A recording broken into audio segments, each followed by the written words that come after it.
Don't forget to follow us on social media for beautiful food and inspiration.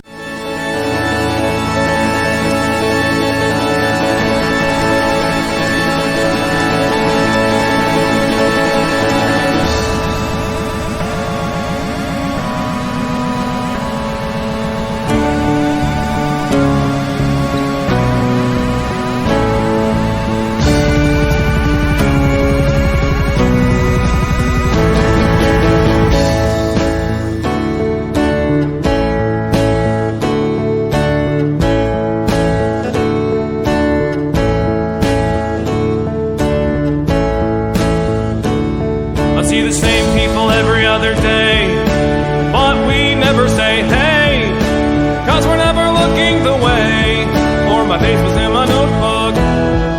We passed each other, didn't look. But these are the people of the towns, of the towns, the towns, of the towns.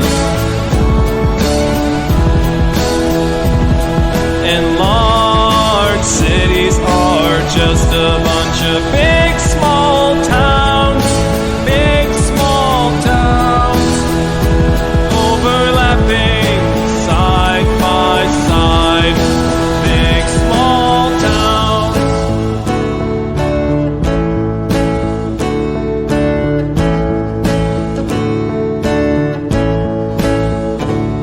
I see new people every day. Everyone's on their way, doing the things that fill their day. And I'm going places too, doing the things that I do with my time. We are the people of the towns, of the towns, the towns, of the towns. And large cities are just a bunch of big small towns, big small towns, diagonal, top to bottom, big small towns.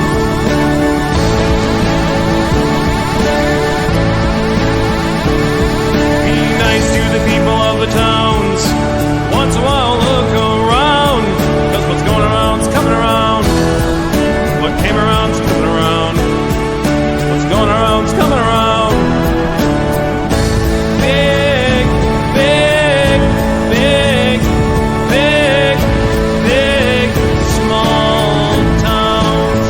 Word gets around in the big small towns.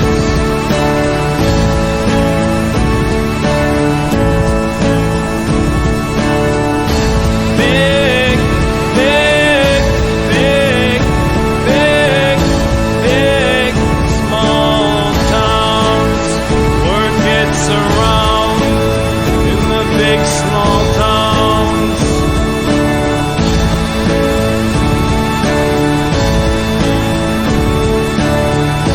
Big, big, big, big, big, small towns. Word gets around the big small towns. Hey everybody, welcome to Downballot. We do the show live once again, back on Tuesday where I think the show belongs. That's 7:30 Pacific right here on Twitch, twitch.tv/Echoplex Media. We'll be doing this every night, but one night a month because I'm going to go out to open mic hosted by a friend of mine over here one night a month. But yeah, good times, good times. You can support this project. Go to echoplexmedia.com, click the support tab at the top of the website, find lots and tons of great ways to support us. And of course, I don't know, tell a friend about the show or tell your enemies. I'm producer Dave. You can find me on Grindr. And with you, as always, is the Councilman. You can find me at THE_Councilman on X, aka Twitter. You can also find me feeding Bad Baby at your local artisanal urban eatery shop type place. Oh, there you go. That's what we did today. That was exciting. Baby tried plantains. She was impressed. Oh, well, very good. Very good.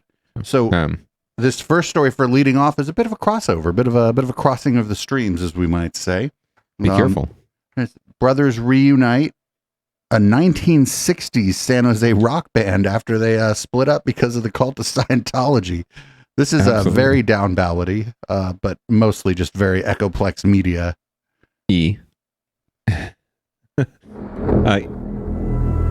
I dedicated 46 years of my life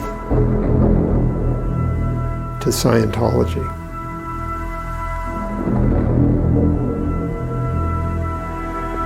It's harder than getting out of a physical prison. You know what'll happen with the kids and everybody else you know eventually. I supported this organization. I did more than support it. That world has nothing to do with reality. You can't erase me. How much it has completely destroyed people's lives and taking all of their money.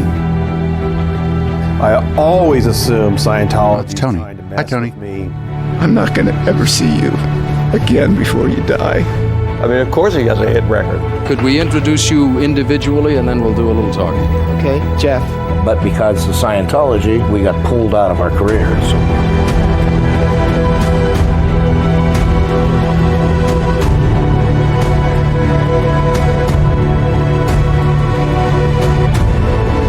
I was worried that people were going to figure out who he was. And then I knew he was moving out of it. Because once a person starts that move, it's hard to stop them.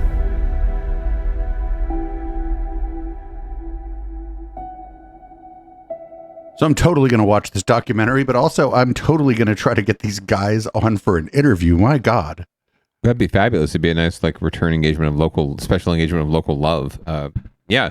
Very interesting story in there from right here in the South Bay. Yeah, so apparently they had a hit record, they had a hit single at least, and they were touring with The Who and opening for the Doors. And then Scientology got hold of one of the brothers behind this band and sucked him in, and that pretty much ruined the band and their chances of success.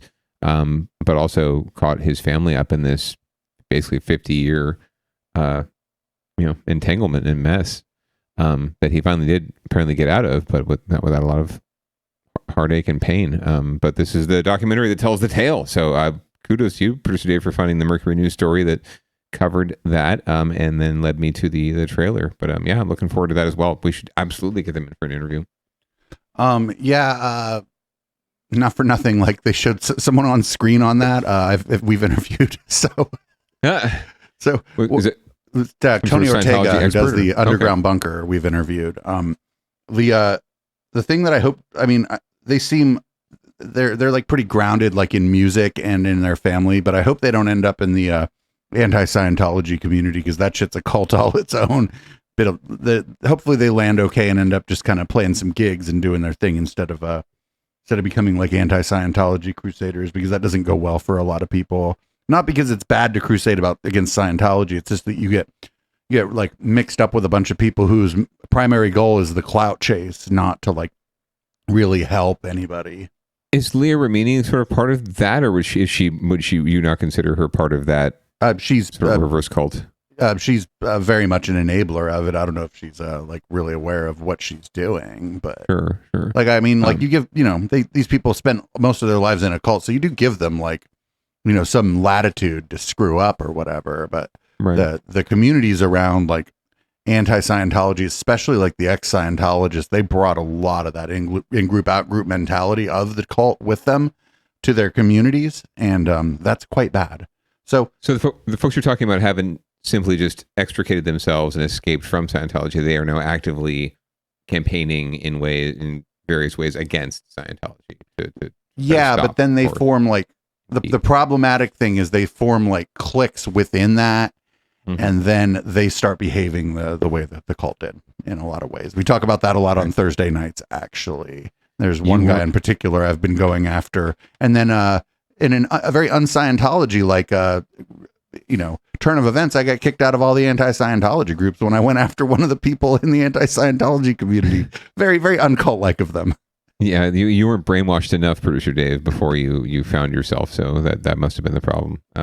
But anyway, the other thing I might do, I might try to get permission from these guys or whoever made this movie to maybe watch it on stream one night. We'll see, because it looks like it's an independent film, and I've actually had good luck reaching out to independent filmmakers in this case. So, and if we do that, maybe we'll do it special after Downballot one night, because it's a very San Jose story. So, oh yeah, it'd be very fun. And then maybe we can like talk more about the Warlocks afterwards too.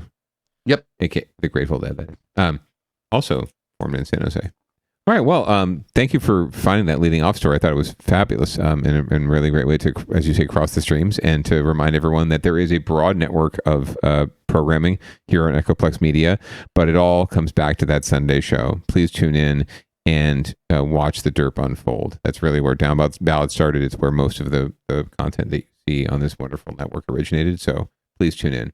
Yeah. Well, most of it comes out of the fact that the Sunday show was covering so much stuff that it had demon spawns came out of the plex. It got water spilled on it, or it stayed up too late, or whatever the fucking gremlins thing is. We spilled water on it, and it stayed up too late. Yeah, that happened. And all right, well, we did have to put a couple of the shows in the microwave, but that's different. And Downballot's, certainly one of those. I think we're still baking. We're in that phase of like, they say, let's stand for 15 seconds. We're in that phase, I think, right now. Let's stand. Let what is it? It's like let cure for 160 episodes. Right. You don't want to burn your top of your mouth. That's the thing. And let it sort of, it keeps the instructions say, it is still cooking itself. So we're baking ourselves here. Anyway, let's move on to winners and losers, because fuck it, there are no winners. Well, there sometimes are, but usually not in this segment. Yeah, what's this first story about? Well, first of all, the headline here is, I think, fucked up. I think someone fucked up on it. It's Doom Loop walking tour.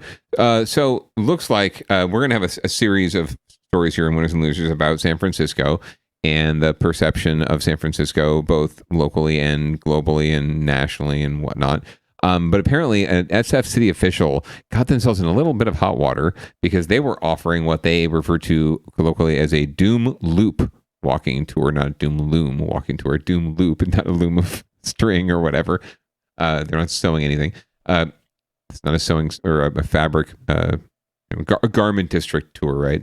No, this is a tour of basically what this official considered to be hotspots for some of the darker places in San Francisco, so that people get a real sense of what's really going on out there. So just another example of local media really highlighting the beauty of San Francisco and why people should want to live in the Bay Area. New at 11, a San Francisco city official has been forced to resign after offering a Doom Loop walking tour to show the city's not so glamorous side. The canceled tour and the resignation have kicked off a firestorm of controversy. Here's NBC Bay Area's Terry McSweeney. Scenes such as these are not what attracts tourists to San Francisco, and yet this is exactly what the Doom Loop walking tour was going to show people. The commissioner for the Office of Committee Investment and Infrastructure, Alex Ludlam, for $30, offered customers a chance to, quote, get close and personal to the doom and squalor of downtown San Francisco. Well, the sold-out weekend tour was canceled, and today it's on Eventbrite, resigned, saying it was all satire and, quote, the causes of the conditions we witness daily are not individual actors, but wide-ranging policies that permit an organized, malicious element to thrive in San Francisco. Yeah, but they're called venture capitalists. Correct. You let Peter Thiel live anywhere for long enough, and look what happens. It's not the fentanyl dealers. It's the fucking venture capitalists. Unchecked drug dealing is plainly the root of our current problems. Mayor Breed was quick to respond, saying the decision to organize and publicize the tour was a mistake and a deep error in judgment. We are working every day to address the city's challenges, and our focus remains on doing the work to move the city forward. Yes. Recovery advocate Tom Wolfe has given dozens of free tours of the Tenderloin, downtown, and the Market Street open-air drug markets to everyone from congressional reps to local officials. This is about raising awareness to change our city's policies and to change the direction of San Francisco to help it recover, because we love San Francisco. And by charging for the tour, it sounds a little bit like maybe, a little bit of a grift.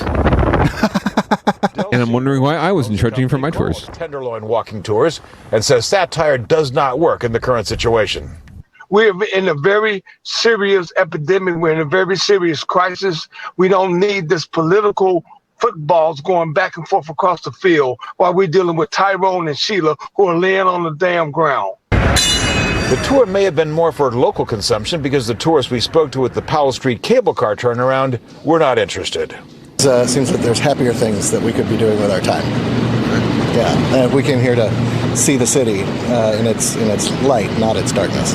I would have sympathy for them, but I don't think I would take a tour of them. In San Francisco, Terry McSweeney, NBC Bay Area News. Yeah, like the tourists, they had no problem fighting tourists. The tourists are like, I don't want to do that. Fuck that. Yeah, who wants to go on a doom loop walking tour? That's just does not sound like fun. If you saw that in the guidebook, right, like the Rick Steves guidebook, he would probably not recommend that, and I don't think it would sound very appealing.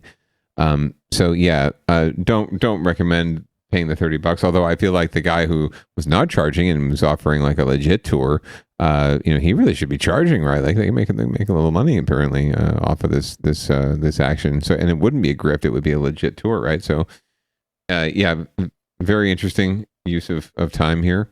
So what I'm thinking is that like what people don't understand is that like smaller cities, smaller towns have homeless people too. It's just that those people are able to hide more effectively. They're able to. They're not going to be concentrated in one place, right? Like sure. And not for nothing, homeless people from all over the country come to San Francisco and particularly Los Angeles because the weather is less likely to kill you. Yeah, there's a refrain that you hear quite a bit amongst, shall we say, anti-homeless or anti-unhoused advocates, housing providers, whatever you want to call them, is that all these unhoused people, homeless people, they flock to California and Santa Clara County, particularly in the Bay Area, in San Francisco, because of all the resources and the programs that are offered for them, right? And we just basically give away the farm. We basically, give them a bunch of money and housing, and and they can have a whole life just sucking off the government tit. That's basically the refrain, right?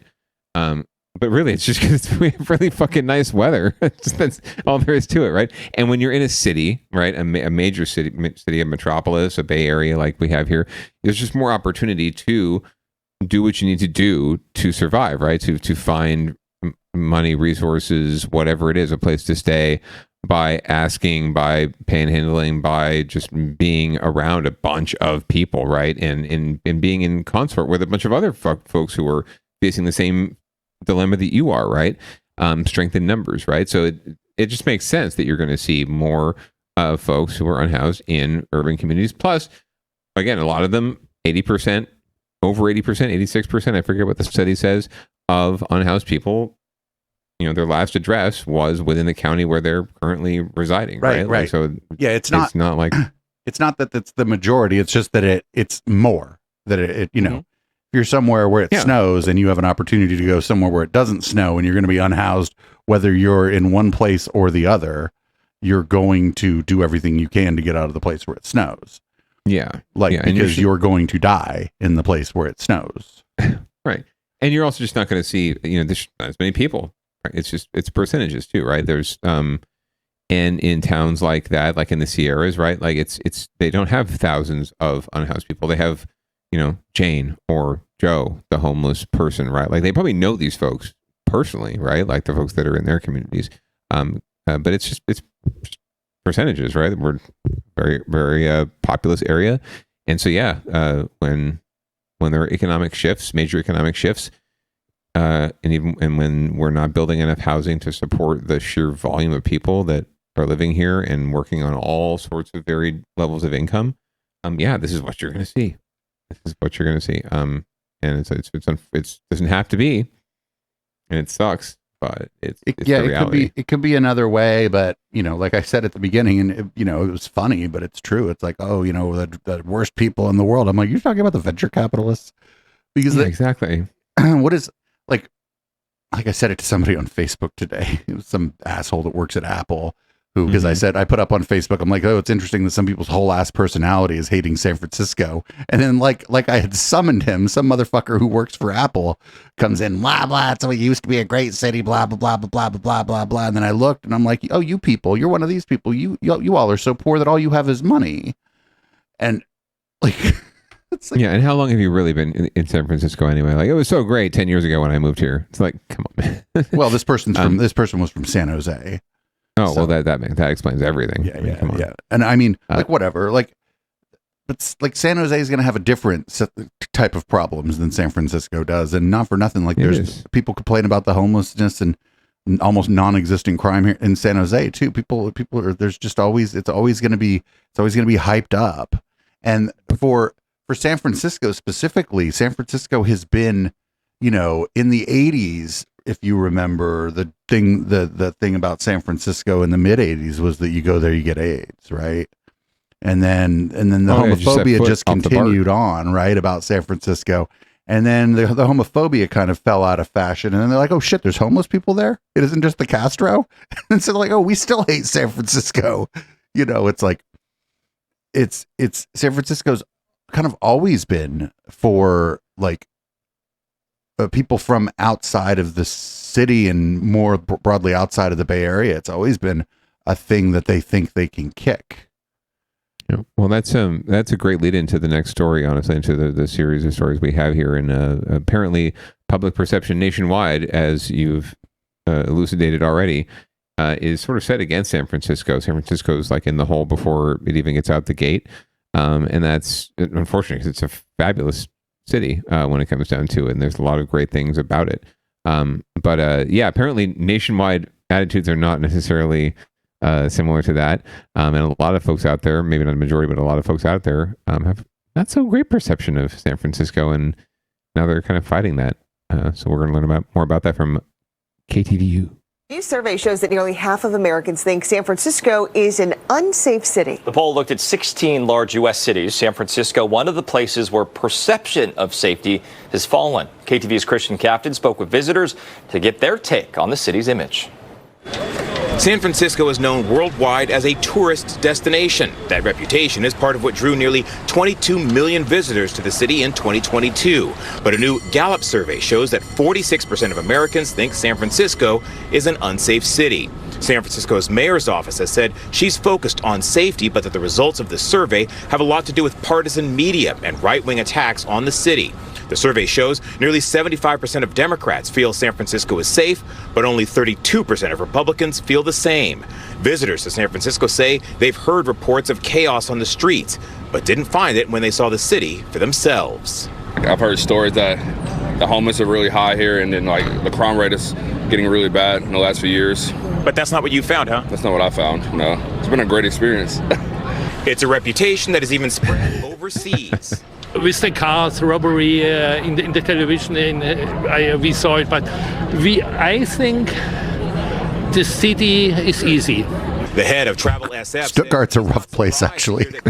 Find the city safe. Surveys conducted for SF Travel show nearly 92% of tourists say they want to return to San Francisco for another visit. SF Travel says it's working hard to counter the narrative that the city is unsafe. Our crime rate is down slightly this year, a little over 2%.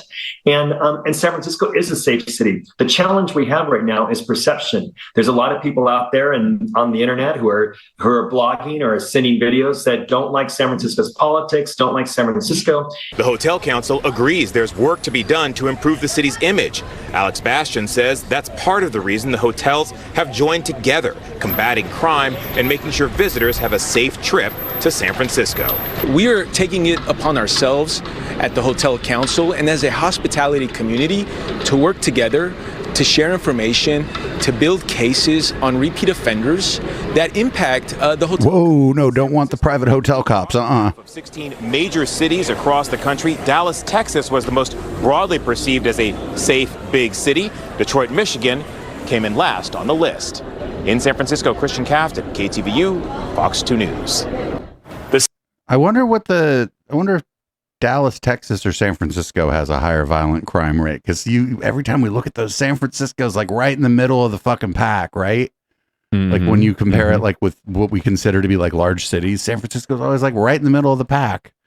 Yeah, no idea about Dallas, but yeah, God forbid that the people have a perception of San Francisco being dangerous. I don't know what could possibly have caused that. I don't know. Like every news story we bring up here on Downballot, where they're talking about poop on the street and people getting assaulted and stabbed and randomly, and then suddenly there's a stabbing of some tech bro, and at first it's blamed on, it was an unhoused person, it was some random unhoused person. No, it was someone he knew. It was actually his friend or his colleague or some part of a love triangle that he was in, right? That did it.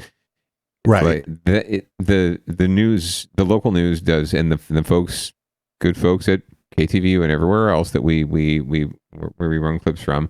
God bless him for covering the stories that we leverage to make put together a fantastic show every week for you, listener. But that being said, they also perpetuate the narrative that narratives like San Francisco is a dangerous place, right? That is absolutely a narrative they like to run with.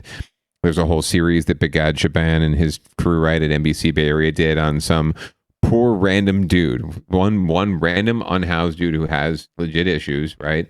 And they turned that into a 7-part, I'm sure, fucking Emmy-winning fucking story about how San Francisco is going down the shitter, right? We even have a whole segment of this show that I think ironically originally was, get your shit together, SF, right? But it's ironic because it's like all we hear is to get his shit together. So we just started saying, yeah, I guess they do, right? So I think local news needs to own up to the fact that they've perpetuated this too, and national news too, and national right-wing media obviously has had a huge role in playing up the national and more global view of San Francisco and the Bay Area. And we are viewed in a lot of circles, in most circles, as hippie snobs, right? Like that's pretty much it. But that's the thing is it which one is it? Gay hippie snobs. Which one is it? I mean, is San Francisco the gay hippie snob district of the Castro, or is it the Tenderloin, or as we both know, is it a city with a lot of people, a lot of little different neighborhoods that a lot of different shit's going on in, and you get in where you fit in, whether you're a tourist or you live there. 100%. I mean, the thing is, you don't hear this kind of shit about New York, right? I mean, yes, you do. I guess you did in the 80s, right? Like maybe we're living in a different time. But you don't hear this kind of shit about other American cities, right? You pretty much maybe to some Seattle, extent Portland, to some extent Los Angeles. Northwest. Yeah. LA, it's more like, Hollywood, right? Like, la-di-da, right? They do the Hollywood. It's actually sort of like what they do with San Francisco. It'll be a contrast of their Hollywood snobs, and then they'll show you Skid Row, right? Right. And they do a San Francisco to LA all the time, actually. And every city has these, nuances, it has this diversity, this depth to them. That's what cities are. They're just like a bunch of fucking people who are wildly different, come from wildly different backgrounds, right? And you're throwing millions of them together.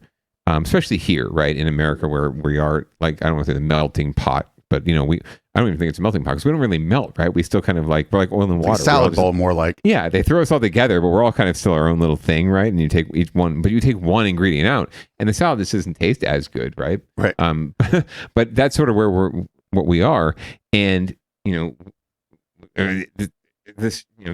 stories like this just serve to further those rifts and just and break us down into boxes, and not really solve the problem. So it's unfortunate. We know better, right? We know that it's the beauty of where we live, just like anyone else does, right? Polling about San Francisco, I'd like to see it broken down as to, like, do the people being polled, do they live in a city? Because I bet the people who live in a city are probably like, San Francisco's probably safe, right? Like people who don't live in a city might think it's not. And I don't know where you draw the line, but like, do you live in a major metro area? Not even like, do you live in Chicago, but do you live in what we call Chicagoland? And if that you get in one pile, I bet the responses are just so much different than in like rural Illinois. Yeah, you could do it by like population density, I suppose, something like that, right? And just say like your census tract. But I would certainly be interested. I would venture to guess that I would make a theory. I would propose a hypothesis that the folks in the rural communities probably perceive things to be a lot unsafer in the cities than the folks who live in cities, right? In a general, like more, it wouldn't be that each and every person like that, because there might be somebody in Chicago who's like, well, at least I don't live in crazy ass San Francisco or San but then you go look at the violent crime rate. You're like, dude, you're in more danger in Chicago. You're not in danger in Chicago, but statistically, you're in more danger in Chicago than you are in San Francisco. Yeah, I feel really bad for Detroit. Actually, they get thrown under the bus a lot, and they've done a lot to sort of recover. They had a bad patch, but they've done a lot to recover, and they're doing a lot to recover. But they just completely get shit on. It's economic. I mean. Yeah, Detroit 100%. Used to be an economic powerhouse when America was a manufacturing company. Then all the manufacturing jobs went away, and then what happened to Detroit? Right. It's like it's as if these things have causes. Like San Francisco, it's sort of the opposite, where it's like almost an embarrassment of riches, where all this money got dumped in, and San Francisco started having all these tech bros from all over the fucking country come. And work at places like Twitter, or, in the early days, things like pets.com or even gay.com was like a big, a big deal. And then like these people, they come here and they write back home. They're like, oh my God, there was someone peeing on the street. And it's like, well, yeah, that's San Francisco. People pee on the street here. We pee everywhere. There's no fucking place. There's nowhere else to piss, dude. They pee on Nordstrom's, Right. So up next is a story about Nordstrom, by the way. This is great. You go on like any comment thread about it. They're like, oh, it's fucking San Francisco driving out Nordstrom. And then you just look up, take 30 seconds and be like, Nordstrom changing business model. And then you can see all the way back to like even before the pandemic, the fucking CEO of Nordstrom's like, oh, we're probably gonna have to change our business model here. Can't do this high-end retail in all these expensive downtowns and maintain this corporation forever. Doesn't seem sustainable in a world where people can get things delivered to themselves the next day. So I'm sure that ABC 7 News will do a good job of explaining that to the people that are watching this local news hit, right? Yes, as always. I have faith. This weekend, San Francisco's downtown Nordstrom store is closing, and that will mean a big financial hit for the mall that's faced multiple store closures during the pandemic. Yeah, it's a real blow, obviously. And ABC 7 News reporter Luz Pena went to San Francisco Center to speak with employees and to City Hall to ask about the plan to revitalize downtown. San Francisco's Nordstrom flagship store closes on Sunday, but almost like who the fuck thought that was sustainable in a world where you could have any of that shit in that store delivered to you from Amazon for 25% less. You get it tomorrow and you don't have to leave your house. Vibrant store, desolate. It's half of a mall that's no longer going to be here. I do think they might change the businesses. Not as many people are going to be coming here. You can already see it.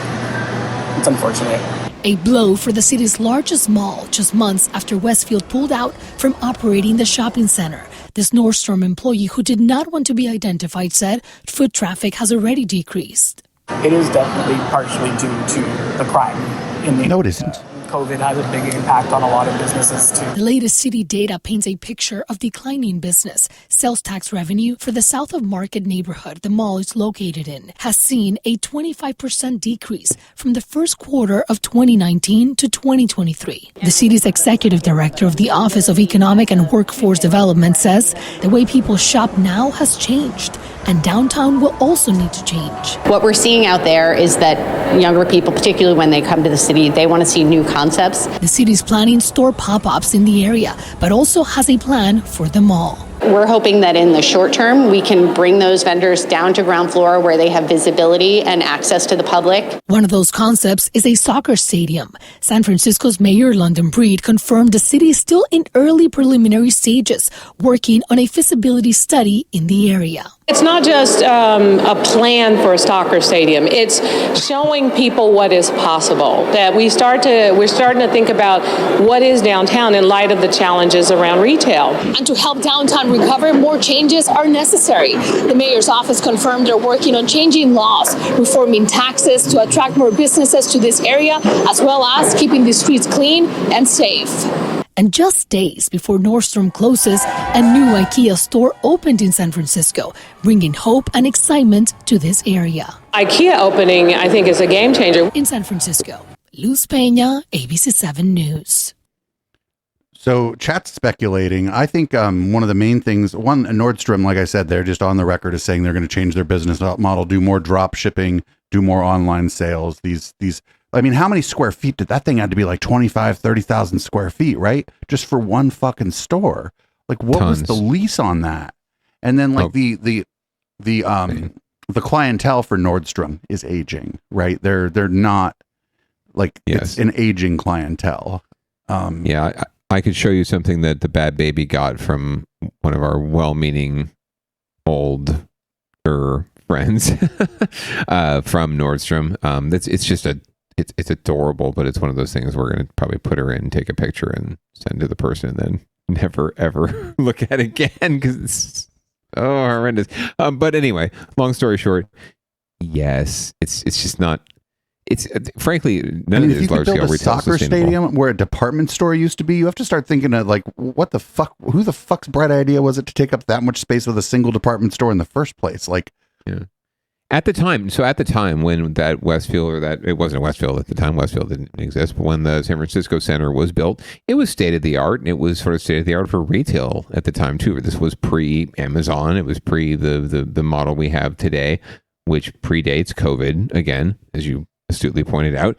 But the paradigm shift had not happened yet, and it was really seen as again state of the art, the top of the class, the pinnacle of retail.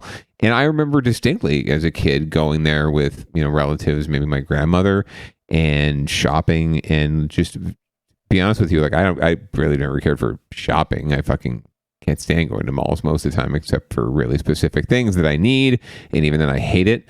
But going to this particular mall and riding the escalator and in that atrium, sort of as a kid, just loving that aspect of it, not necessarily the stores, right? So to me, that's the only thing I'm going to be missing is the nostalgia. But I don't understand. You're right. It's been perpetuated for too long, if anything, right? It came about before all of this shift, but it should have responded to the shift a lot sooner. And now it's a relic. Like I said, it's part of a longer term strategy. The CEO of Nordstrom made statements going back quite some time saying that this was not going to continue.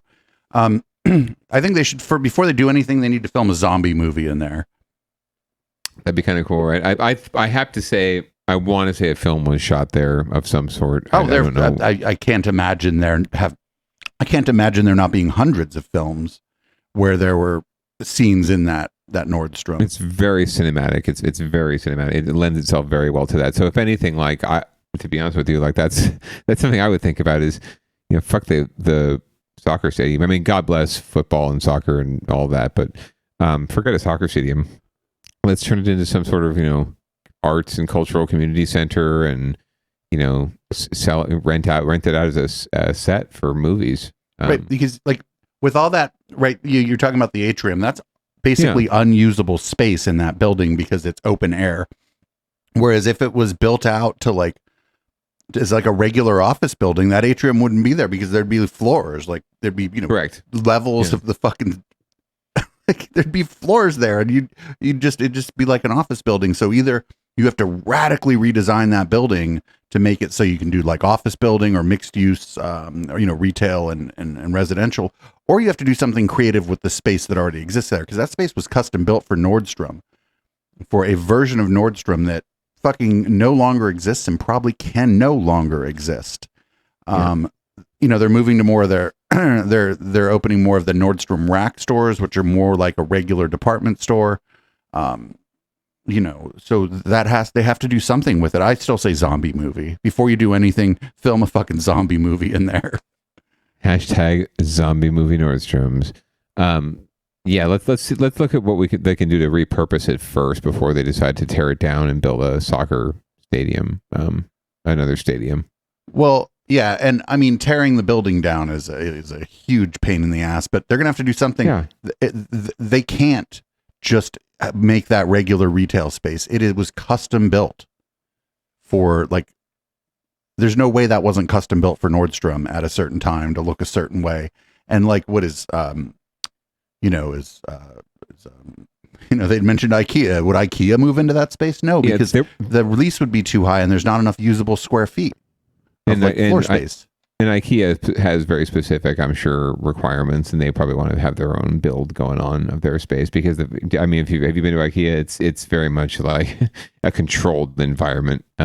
They want you to stay like all day there. They have a restaurant. What they have, you know would be really cool? They have a food court at the furniture store. What if they did the San Francisco Retail Museum in there? That'd be kind of cool.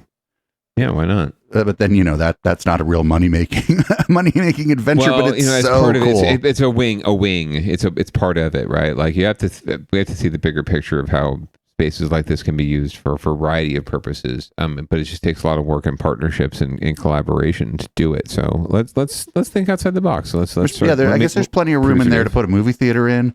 Have like a retail museum. There you go. Now you're thinking theater, a little music venue, maybe like a club. Oh my god! I want to throw a rave in there. We'd get caught, right? There's just too many windows. We'd get caught. Well, just don't put a giant like X on the roof, lighting up the entire night sky, and you should be fucking fine, I suppose. As long as the windows are double paned, you should be all right. So this next story, I saw something about it again on social media, and I thought the answer was pretty clear as to why. This is going to be about two different Westfield malls, one in San Francisco and one in San Jose. And I think the answer as to why this story is playing out the way that it is pretty clear. But I'm going to wait till after we run the clip to give my opinion here. In sense, as San Francisco's Westfield Mall struggles, another Bay Area mall is thriving. The Westfield Valley Fair in San Jose, across from Santana Row, is full of stores and shoppers. Bloomberg reports sales have increased by 66% since 2019. It's a stark contrast to the downtown San Francisco mall, where Nordstrom just closed, following other stores leaving the site. And now there are questions about replacing the entire Westfield at San Francisco. Analysts say Silicon Valley has seen a stronger resurgence from the pandemic, in part because more suburban areas have been flourishing than larger cities. Twitter's there we go. She answered the question. The reason the Westfield Mall in San Jose does really well is because San Jose is just a giant fucking suburb with a fake downtown. And a mall's going to do a lot better there, especially if people have money. I'm mortally offended. I want to kill. No, I'm kidding. San Jose absolutely deserves that reputation, as much as I hate to admit it. I wish it weren't so, and it has so much potential to be otherwise, but it is. It really is the biggest suburban city in America, and we just have to accept that, at least until we decide to not accept that, and that's a generational shift. It's a paradigm shift. It's a perspective shift. It's a perception shift, right? San Francisco is perceived by 46% of Americans to be unsafe, right? San Jose is perceived by a shit ton of Americans and by San Joseans themselves to be a big fucking suburb, right? So as long as we consider ourselves to be a big fucking suburb, we're going to be a big fucking suburb. That's just how things, it's natural order of being, right? One thing leads to the next, right? We have to want to be a city. We have to want to be something else. We have to want to do something more. And a lot of us do, but we're stuck with all these thousands and hundreds of thousands of people who don't, and who come to public comment at city council meetings, and their first refrain, the first 15 seconds of their 1 minute, they get 1 minute, and they spend the first 25% of their comment talking about how they have lived in this city for 40 years and they've owned their home for 50 years or whatever. And it's never been this bad. And they're so upset about this, that, or the other thing, right? Like that some sort of sense of entitlement. Like just because you've been here for a long time means you're entitled to something more than the next person. And it's something where I'm a third generation San Josean. Like my family's been that's here a San Josean, sure. San Josean, thank you.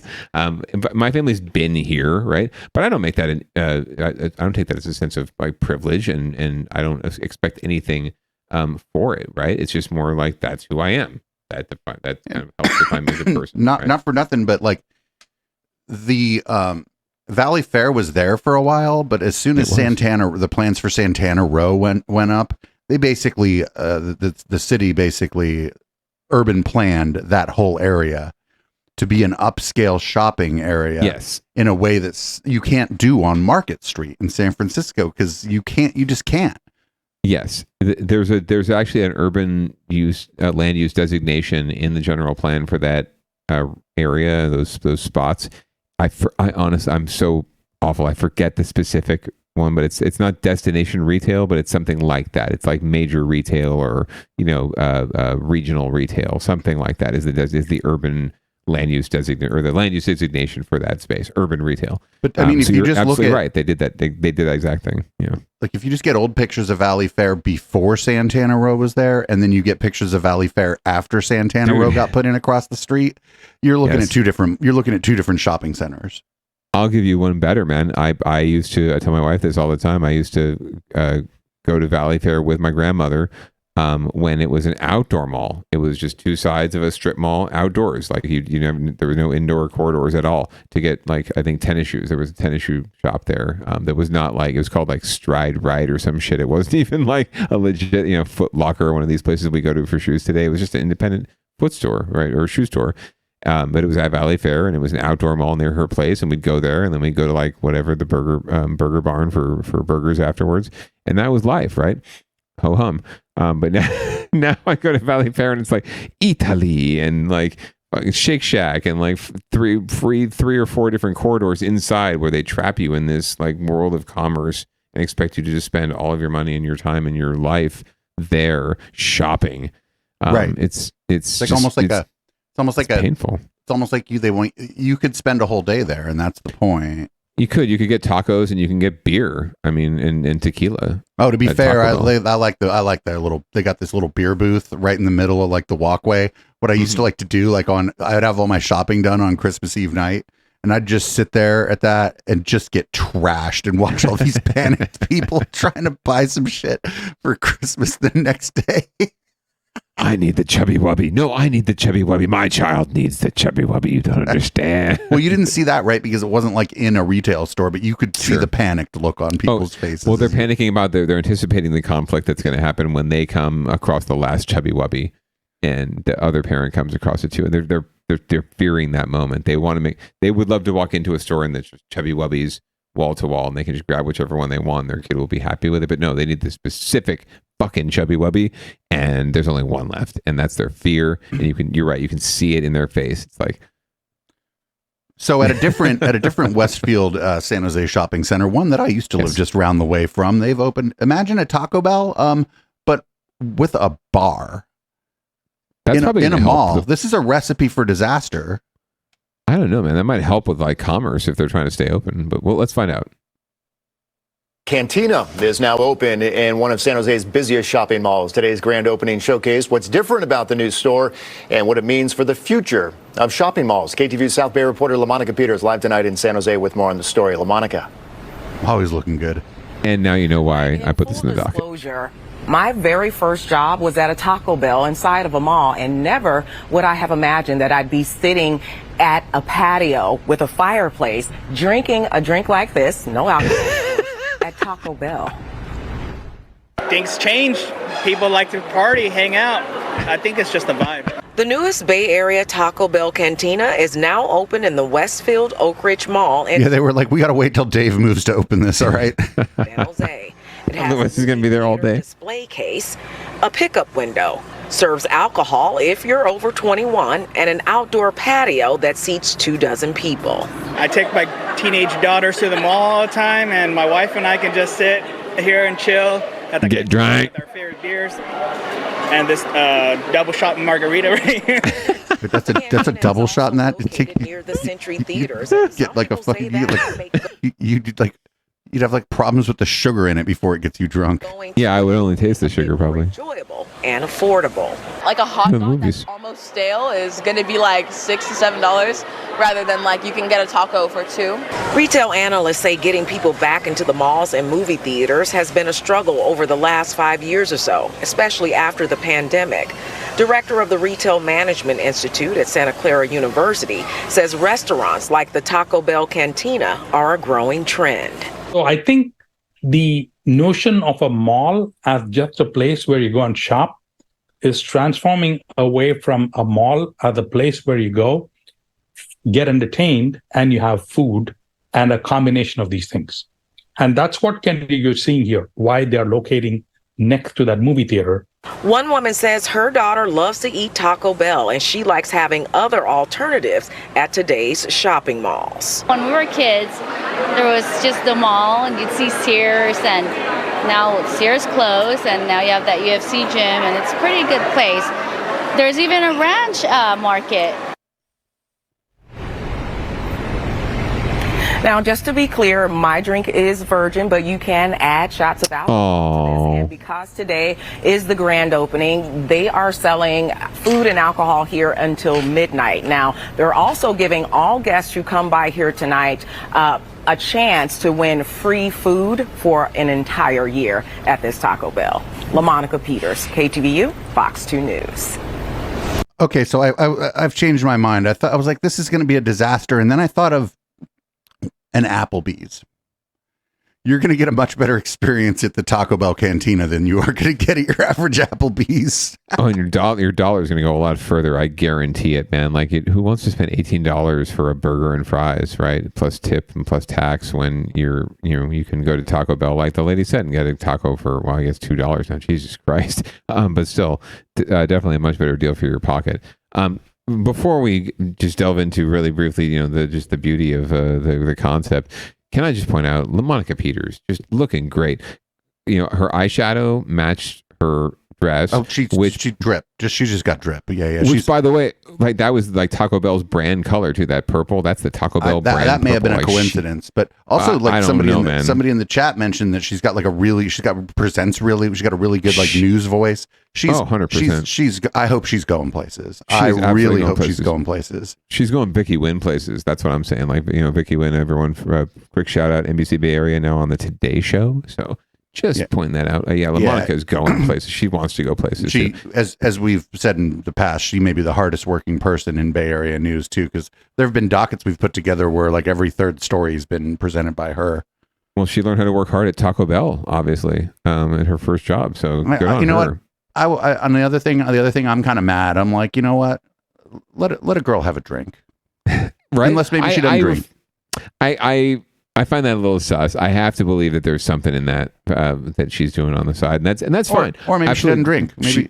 Maybe, but it professionally probably shouldn't be on the job, right? But whatever. But she didn't have any of it.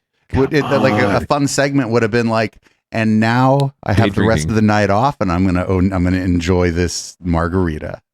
Back to you. There's a sketch on one of the late night shows has a sketch day drinking, right? Day drinking with LaMonica Peters. That would be awesome. I would go on that in a second, and just talk shit about local news and what's going on out there. But anyway, that's neither here nor there. I feel like I don't know how well this taco. I think it's going to be like a fad at first, and I think people are just going to be like, I don't know, but like I said, it's probably a better experience than Applebee's, and you're probably less likely to have somebody punch you in the face than an Applebee's. I feel like there's probably a lot of fights at Applebee's late at night. I feel like I feel like you put an Applebee's in any city, and now it's the most dangerous city in the country. I don't know. The Good Wife and I took a stroll past and the Bad Baby took a stroll past the Taco Bell Cantina on Market Street in downtown San Jose, just north of Santa Clara. I went in maybe a couple years ago. One of the first wave of the cantinas. There were definitely some undesirables hanging out in the patio there, who were scoping out the Good Wife. So just throwing it out there. I don't know. I don't want to say that they were going to be violent or anything bad was going to happen, but it didn't look like the greatest place to bring the baby, maybe. So we moved on to different environments. Probably a lot of tech bros. Yeah, that too. I mean, during the day, it certainly takes advantage of the downtown work environment, which is mostly tech bros. So I can't believe this fucking story you found for Get Your Shit Together. Oakland is, if I'm not mistaken, they're putting together an anti-piracy unit, but we're not talking about like software piracy. No, this is Pirate Patrol. This is like straight up from the kids' network. Arr, Captain Hook. Ah, fuck. Let's go ahead. Let's go ahead and see what the new. I hope they make fun of this. Arr.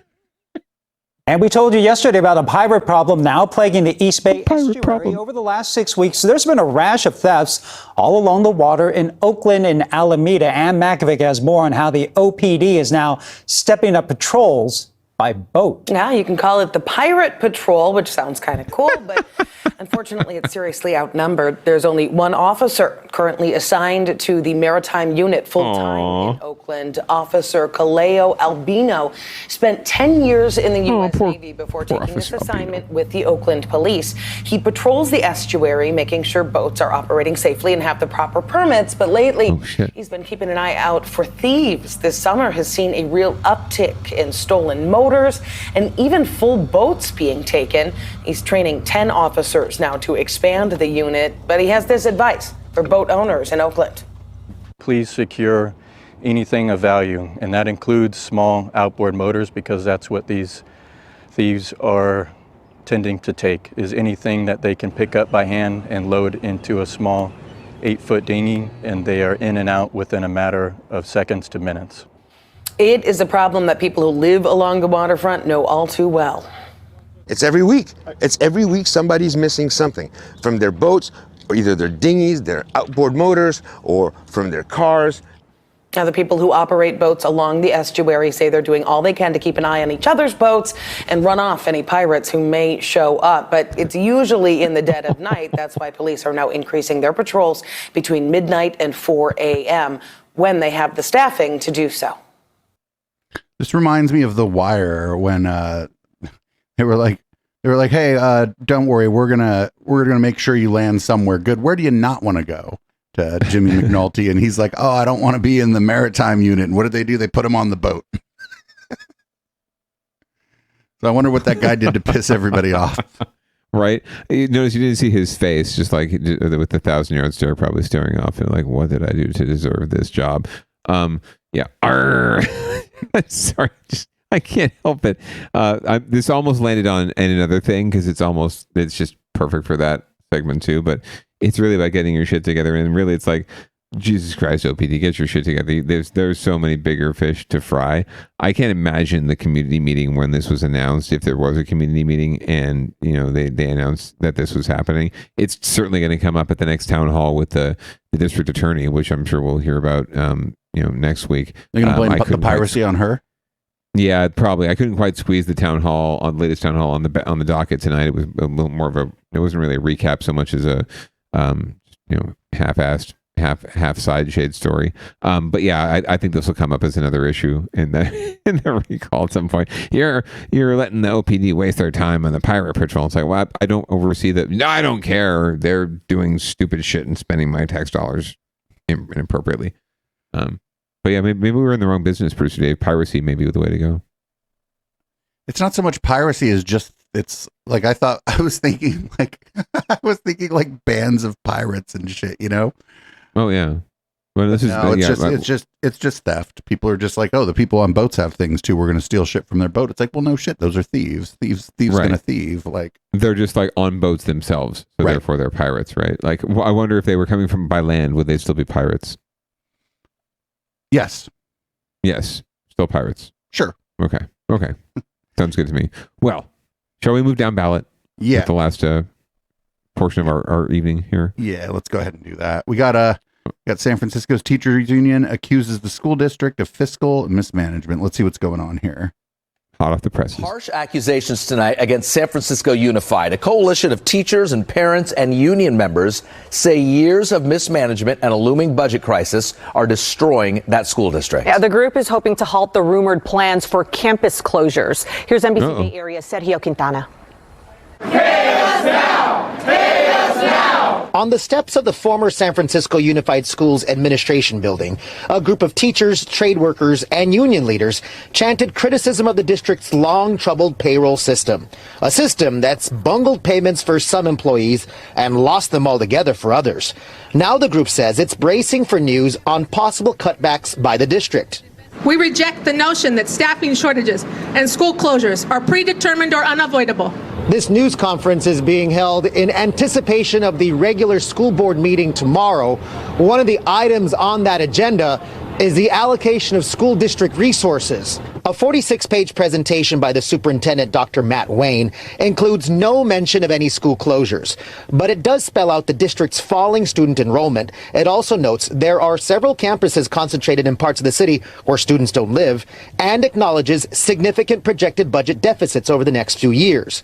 A written statement from an SFUSD spokesperson says the district is focused on responsibly managing its resources, but teacher and staff employee unions and some parents accuse the district of making a series of bad decisions over the last few years, including hiring too many administrators and paying millions of dollars for a payroll system that's been riddled with problems since it launched last year. And the insult to injury is our members are still owed money, not from last month, not from last week, but from October of 2021. Rudy Gonzalez says there are only 76 campus maintenance workers servicing the whole district, and they're still waiting on more than $1.1 million in some back pay.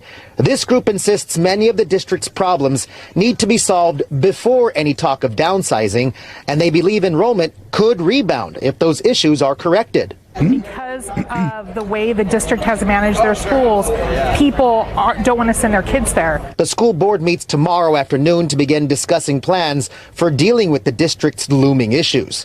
In San Francisco, Sergio Quintana, NBC, Bay Area News. So I think that may be wrong about the lower enrollment. I think the lower enrollment might just be a function of people can't afford to live in San Francisco and have kids. So there's going to be like less school-age kids in San Francisco.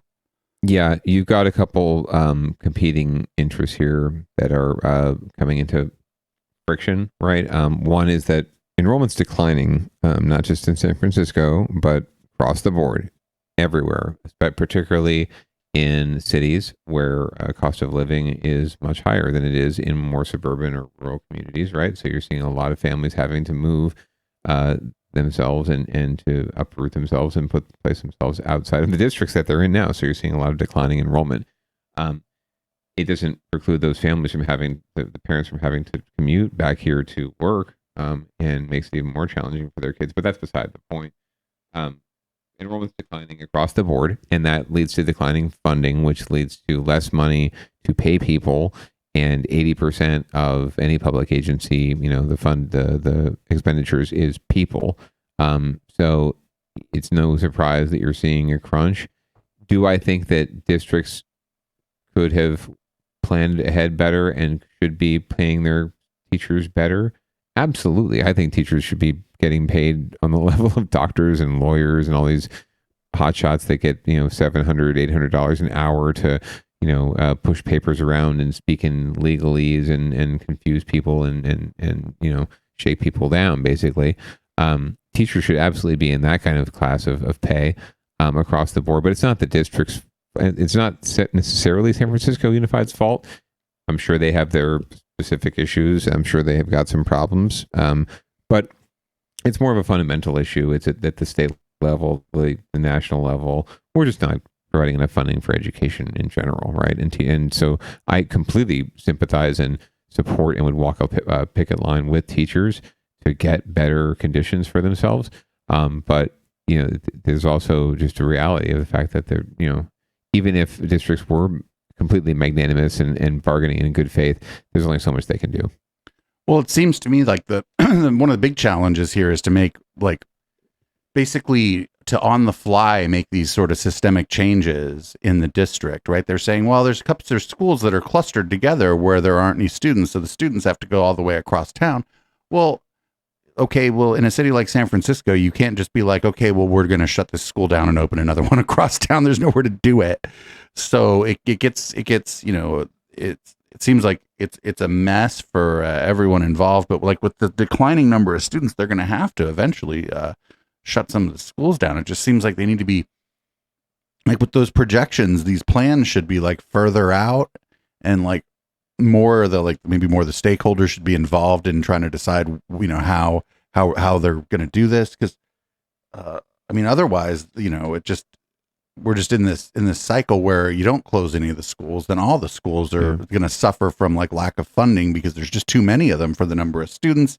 And the teachers aren't happy, the administrators aren't happy, the students aren't happy, the parents aren't happy, and then the news gets to keep doing the same fucking story about the school district over and over and over and over again. Right, So, and suddenly San Francisco becomes an even less desirable place to live, right? well, for parents of young children, I mean I feel like that red and white ferry has already sailed. It's already sailed. Yeah, yeah. No, you're 100% correct. And at this stage, so closing schools is the third rail of school politics, right? And school board politics. They talk about Prop 13 in California being the third rail of politics, right? That's for legislature. But school funding and this issue is, and school closure specifically, is absolutely the third rail in local school board politics. So it's something they just don't want to address ever, right? They don't ever want to have to do this, and no one does. But they don't like it's like they're reversed to even addressing it when they do have to do it until it's absolutely 100% necessary, right? Like the year before, and they look at the budget and they're like, this is just not working, and they wait until the final moment, and then all of hell breaks loose because they didn't plan ahead. Like you said, they didn't think ahead. They weren't willing to have the conversation. They weren't ready to have the conversation with their community, and they didn't have the conversation, and that's unfortunate, but that's completely understandable. It's exactly what I would expect to happen. And because when it comes down to it, school districts, just like any entrenched public entity, are really hesitant to have conversations around things that they know are going to cause a lot of work, right? And a lot of community are going to require a lot of community engagement, a lot of family and parent engagement to resolve and to massage, so that you don't have a revolt in your hands. You don't have more parents leaving the district because they can't afford to send their kids to private school, or because they do have other options, right? Where they can send their kids. They can go live with granny across town or in another city in a different district, right? Like they have options, and they will do it, right? The folks who don't have options have already moved on. Those are the ones who are leaving, right? And leaving town. And then there's folks who don't have options who have to stay because they're just on that cusp, right? Like they have nothing else. Parents have no other option than to send their kids to the private or to the local public school in the neighborhood. And that's really what they should be able to do. And they should expect it to be their kid to get a good education and to be free from bullying and harassment and grow up in an inclusive, beautiful environment. But we all know that's not the case either, right? So this whole system is imperfect. It's flawed. We all know it. And there's just not enough people willing to have a serious conversation about how we can resolve it together, and not just parents. Yeah, I just feel like people would be less pissed off about a school closing if they knew the school was going to close 3 years before it closed. Do you know what I'm saying? 100%. Well, yeah, no. The number one thing that it's not so much like okay, ho hum, the school closed, right? Like, okay, I get it. You're right. If you lay it out for folks in advance, it's also about like, okay, my kid's going to get, moved to a different space with different kids, right? Are they going to be with their friends, right? The friendships they've developed already. Are we going to, what are the impacts to our life, right? Like our morning life, like drop off. How are they getting to school? Where's the new bus, right? All these adjustments that have to be made, they're going to have to be made, right? Like you said, the school's fucking closing at some point. So why not start that process sooner and help parents figure this shit out and negotiate all this shit, so that all they have to deal with then is, shit, my kid's pissed because they're not going to be with like X friend or Y friend or their friends, right? Like they're going to miss that space. Kids are fucking resilient as shit, by the way. Kids can get through a lot of shit. I think people would be, have their minds blown with what kids can actually survive and get through and adjust to and thrive under. So don't worry about the kids, right? But it's parents are freaking out because their lives are going to get uprooted in a lot of ways that kids don't even perceive, right? So that's what you really have to massage out when these things happen. And that's why the advance notice would be so much more, and more realistic planning would be more appropriate. But again, they're just hiding from the conversation. So up next, we got San Jose has a proposal that would convert a whole ass hotel to dorms. I think ostensibly for San Jose State University. And let's see whatever. Let's see what the news has to say about it. This seems weird. From CBS News Bay Area, this is the Evening Edition. And this evening, we begin in the Bay Area's largest city, unveiling a new plan to kill two birds with one stone: the affordable housing crisis and falling hotel occupancy rates. Devin Feely's in San Jose with a proposal to convert an iconic downtown hotel into college dorms. On some level, it must seem like a bit of an odd pairing, a luxury hotel on one side, student housing on the other. But it says a lot both about the need for more campus housing as well as the lingering after effects of the pandemic. I think more housing is good. Lucas Robbins says he nearly disenrolled from San Jose State this semester after not getting campus housing and then struggling to find an off-campus alternative. My friend actually had to skip this entire semester because they couldn't get any affordable housing. I got lucky because I have scholarship and my parents have been saving for a while. Lucas and his classmates' situation underscores the university's need to provide more campus housing for its students and begins to explain why it's exploring buying the South Tower of the nearby Signia Hotel.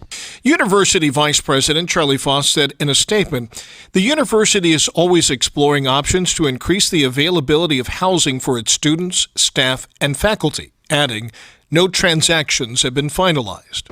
If the sale and the conversion to campus housing were to come to fruition, it would mark yet another interesting chapter in the hotel's recent history. The former Fairmont Hotel was for decades the signature hotel in downtown San Jose, but filed for bankruptcy in March of 2021 during the pandemic. It would reopen under new ownership and a new name a year later. I think it's evidence that the pandemic has introduced changes to the economy, to society, certainly to the business sector. And those changes may be permanent. We're still sorting them out.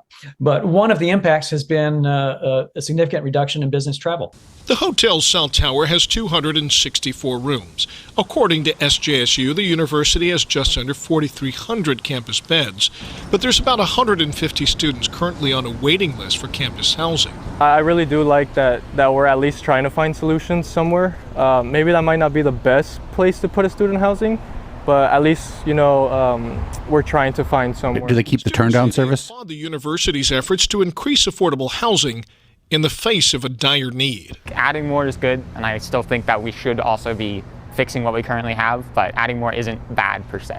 So when is a deal likely to be struck? That's basically unknowable at this point, and it's also unclear about whether or not the fact that this information has leaked out to the public will speed things up or slow them down. So I don't think a hotel is the worst place to do this. They've got like ballrooms that could serve as like other things for the like other facilities for the students, right? They could have cafeterias. They could have like event spaces. They could do movies. Like they could do all kinds of cool stuff with the rest of the hotel. It's just like I hope they're not trying to cram 2 students into each of them fucking rooms. I suppose we'll see, but I don't know what kind of meeting space and room space they have in that tower. Frankly, I don't know how much of it's in the main tower and how much of it is in the South Tower. This is somewhat of a shift. I think the initial interest was in converting it to some sort of luxury housing, not luxury housing, but market rate, which is pretty much luxury housing. So good on San Jose State for hopefully stepping in and seeing what can be done here. That'd be pretty fabulous rooms, but yeah, some of them might be a little cramped for 2 people. Especially, although given the recent experience with our burgeoning family, right? It's getting a little tight in those rooms these days. But even 2 people, I think, is still fairly comfortable and could be done. So let's look into what can be done. But I mean, that would be 2 people. Like you don't have to have like a desk, right? You don't have to be able to study and stuff in there for 2 people. Like it's. I think like it and like. I could see like maybe some of the bigger rooms, like at the top, like some of the more penthouse or whatever being like multiple occupancy, maybe. But, the standard hotel room, pretty fucking small. That's true. And when they have one, there's usually like one desk and like a little table or an end table or something for work. But you can also go to the library and other things when you're near campus. That's the beauty of a nice downtown campus and the beautiful library that the university shares with the city. That's coming up on its 20th anniversary, I think, or 30th anniversary. The New King Library 20th anniversary. My God. So please support your local public school. One of the best CSUs in the system. So we've gotten this far and haven't talked about Mayor Ed 209 yet. What is Mayor Ed 209 up to? I figured we had to have something. I know we're coming up on our time tonight, but he is very upset because there are a lot of properties out there that owners are allowing to just get a little unseemly and unsightly, and as he would call it, blighted So he's proposing new ways to crack down on those properties and those landlords. We're going to find out more. San Jose city leaders say it would take divine intervention to compel a property owner to clean up his investment that's now an eyesore. So the mayor wants to increase fines by 5 times the amount to prompt compliance and prevent future abuses. Our South Bay reporter Jesse Gary live now in downtown San Jose with more on this idea. Jesse. Heather, we told you about the First Church of Christ Scientists back in May. The owner assessed daily fines for allowing it to sit the way you see it, a tarp-covered mess, and now city leaders want to up the ante. What should be a point of civic pride that's turned into a point of, frankly, embarrassment. Thursday, San Jose Mayor Matt Mahan and others. Well, that mayor should be a point of civic pride too, sir. Blighted properties. The target that's serving as a catalyst for action, the tarp-covered First Church of Christian Scientists. This could be a showcase for the city. Dude, demolish that building. And people are so used to seeing this building as a pile of trash bags. Since June, the city has been fining owner ZNL Properties $1,000 per day. That'll soon top out at $100,000. We have seen no indication from ZNL Property that these fines are having an impact. The mayor, along with District 3 Councilman Omar Torres, wants the fine limit increased to $500,000. I will not allow this historically significant property to continue to deteriorate. You could probably do something repair-wise at that church with $500,000 in your hand. I'm not sure you could do anything if you had $100,000 in your hand. The church was built in 1905, but a move by the original congregation left the building abandoned in 75. It sat dormant through the decades, one owner after another, promising renewal. There's a beautiful building underneath there. ZNL Properties is the latest with grand plans. Its successes are juxtaposed with a lack of progress with the old bus station and the church. City officials say COVID and legal woes for its CEO haven't helped, and the resulting melees is hurting area residents and businesses. It's probably impacted our business a little bit. Nobody really wants to come down and park around the neighborhood and take a look at what is behind us. We want to kind of no, that guy's that guy's fucking little outdoor patio is always cracking. He's lying. Do conferences here, do their shopping here. We all deserve a safe, clean city, but it won't happen unless each of us does our part. The city's Rules and Open Government Committee could approve the mayor's request next Wednesday. If not, it would have to go to a vote of the full council sometime this fall. We're live in downtown San Jose. Jesse Gary, KTVU, Fox 2 News. Heather, back up to you in Oakland. Yeah, Jesse, I mean, I can understand the mayor and other city leaders' frustration, but if the property owner isn't responding in any way to the current fines, why do they think that anything will change once they boost the fine amount? Not necessarily for this property owner, that's true, Heather, but you got to remember, other people are watching this and saying, you know, $100,000, you know, maybe I just pay the fine and leave it and let it sit, as opposed to it's going to be $500,000, I better take action. So maybe it may not work in this case, but other people are watching, Heather. Yeah, it could set an example. All right, Jesse Gary, appreciate your reporting tonight. Thank you. So I don't like the term blighted. I think that a better way to do this would be like if your property is vacant. For a certain amount of time. If you have not leased it or sold it, we're going to start fining you. Sure. I mean, they're also looking. They're trying to find a word or a way to describe, like, you know, it's also unkept too, right? Like it's you can have a property that's been vacant, but you could also be spending money to keep up the property, right, and keep the frontage nice and keep it all, you know, keep it presentable, quote unquote. But they also have to define what that means, right? What does that mean? What does blighted mean? That's why I don't like it. I think it's going to be applied unfairly. I think. Yeah, it will be 100%. It's a code word. It's a code word that's been applied to properties primarily in lower income neighborhoods of color. You know, it's how it goes. So yeah, it's a loaded word that should not be used in this case. There's certainly issues with that particular property and others where it's like, there should be some. Well, really, there should be some standards for, if they really want to do this, there should be some standards for upkeep and maintenance of vacant properties, right? And you know, not just some vague allusion to blight. So they need to really define, like, what does that mean, right? What does that mean? Does it mean, you know, no boards on the windows? Does it mean they come and clean the human and the bird and other animal feces off of the sidewalks? You know, all this stuff is why I think that just vacant. After a certain amount of time, if you have not leased or sold your property, guess what? We're sending you a bill. Yeah, they do already. It's just not it's just not enough, right? There's no teeth to it. So they're talking about basically upping the fines. And I would do like carve outs for like, that's a historic building. If somebody buys it and they're like, they can start showing receipts that they have contractors going in there and that they're putting the work into the building and that it's going to take longer than the amount of time. Fine. You know what I'm saying? Yeah. Yeah, no, totally agree. But it's all about setting standards. And it's really hard to set a standard in this case, other than you're right. That's why I think vacant and time. That's why I think vacant works so much better than blighted or not being kept. And it would totally apply in this situation, like they said, right? 1975 is when the congregation left, right? And it's pretty much been sitting there for my whole life, like for almost 50 years, just sitting there, right? So yeah, it would still apply, and it would be completely applicable in this situation. So and you're right. And again, vacant is you know, there's not really a whole lot of interpretation. There's no quibble there. Yeah, there's no quibble. Like someone who's like, are you leasing it to someone? Right. Like the person who's like, I don't want to pay my property taxes because I'm, or I'm living in the unit, so I don't need to do that. Are you really living there? You come over there a couple nights a month. Right. But I mean, this would be commercial property, obviously. Yeah, no, 100%. Just giving some analogy there.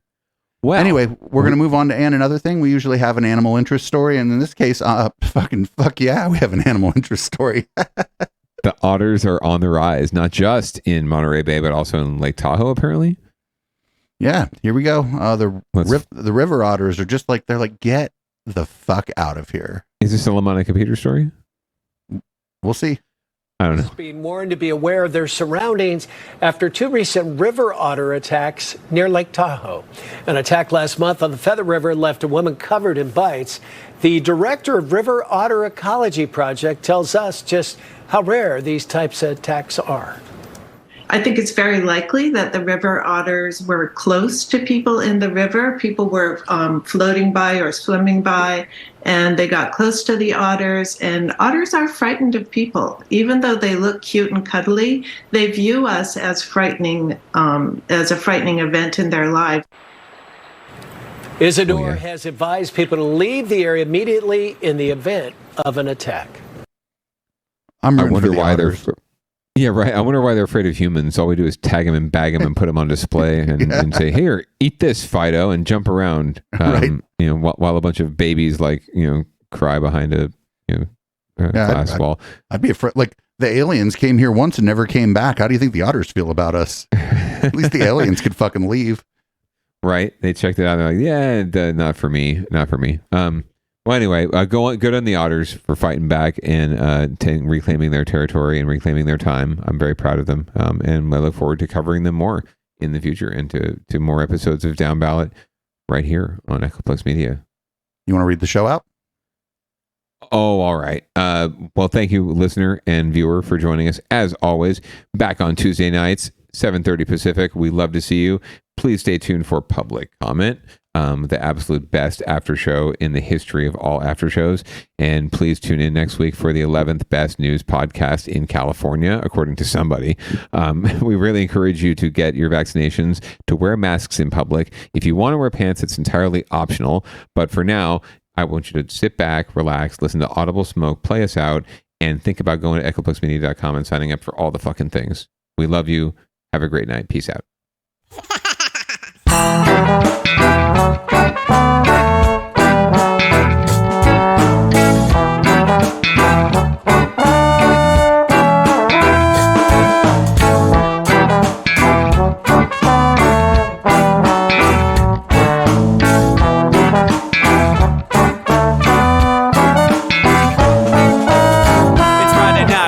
Time to get the party started. Pick up my phone just to check and see who's calling. Dress up real nice for the ladies at the bar, and I'm driving in my car just to get to where they are. Here at the local scene is where I plant my feet. It's where I smoke my cigarette and I hold my drink. I look at all my friends, they're all blazing greens. Here at the front of the stage, waiting for MTV. Where are those guys who's standing next to me with a pipe in his hand, ready to blaze for me? About 5 minutes later, we're all singing Queen. Now get the fuck up on stage and rock the scene, yeah. We do what we want, And what we want is to jam, so sit back and enjoy the band. We do what we want, what we wanna do. And what we want is to jam, so sit back and enjoy the band. Enjoy that band. I turn and head back to the bar for a refill, man, because you know where we are. We're headed out to the car to smoke another one and another one. Now just when the magic starts kicking in, I hear relapse playing, you know it's time to head in. Alright everybody, now it's time to grab a new drink, spark it if you got it, and then pass it to me, yeah. We do what we want, and what we want is to jam, so sit back and enjoy the band. We do what we want to do, and what we want is to jam, so sit back and enjoy the band. Enjoy that band. Last up on the bill for the show tonight is Down and Dirty at 5, so we're headed outside to spark up another joint. Now who's got my lighter? Stoner E, of course, shouldn't you be inside? I'm all up in this bitch, being who I gotta be. I'm fucked up like the U.S. economy. The truth is that I don't think logically. Stoner E take you on a psychedelic odyssey. Now inside motherfuckers is rockin' me, and outside shit we smoke a lot of broccoli. Rocky the roller, yo, that sexy girl be jockin' me. Ain't too drunk to fuck, but I'll probably do it sloppily. We do what we want, what we wanna do, and what we want is to jam, so sit back and enjoy the band. Enjoy the band, enjoy the band. We do what we want, what we wanna do, and what we want is to jam, so sit back and enjoy the band. Molly say that he like jamming, and he hope he like jamming too. Well, I gotta say, thank you, Bob, we do. Yes, I gotta say, thank you, Bob, we do. Well, Bob Marley said that he like jamming, and he hope he like jamming too. Well, I gotta say, thank you, Bob, we do. Yes, I gotta say, thank you, Bob, we do. Yeah, we do what we want, and what we want is to jam, so sit back and enjoy the band. We do what we want, and what we wanna do, what we want is to jam, so sit back and enjoy the band. Enjoy that band. We do what we want, what we wanna do, what we want is to jam, so sit back and enjoy the band. Enjoy that band. We do what we want, and what we want is to jam, so sit back.